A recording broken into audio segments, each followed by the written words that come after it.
কখন বুঝবেন আল্লাহ আপনাকে ভালোবাসে? যখন আল্লাহ পাকের অনুমোদিত কাজগুলো আপনার ভালো লাগবে। নামাজ পড়তে ভালো লাগছে, রোজা রাখতে ভালো লাগছে, কোরআন তেলাওয়াত করতে ভালো লাগছে, আল্লাহর জিকির করতে ভালো লাগছে, আলেম ওলামার সাথে থাকতে ভালো লাগছে, ঠিক আছে?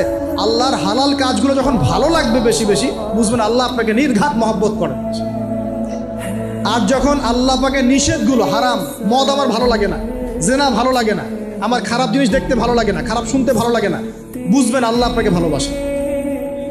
আর যখন দেখবেন খারাপের পিছনে আপনার ঝোঁক বেশি, দুর্নীতি করতে ভালো লাগে, সুদ খাইতে ভালো লাগে, ঘুষ খাইতে ভালো লাগে, কাউকে ঠকাইলে মনে হয় আমি স্মার্ট হয়ে গেলাম, হ্যাঁ, মানুষের টাকা আত্মসাৎ করতে ভালো লাগে, নামাজ না পড়ে ঘুম দিতে ভালো লাগে, ঠিক আছে, রমজান মাসে বিড়ি টানতে ভালো লাগে, ঠিক আছে, মেয়ের সাথে যে টাঙ্কি মারতে ভালো লাগে, তখন বুঝবেন যে আল্লাহ আপনাকে এখনো ভালোবাসেন, বা আপনি আল্লাহর ভালোবাসা পাওয়ার যোগ্যতা হারিয়ে ফেলেছেন।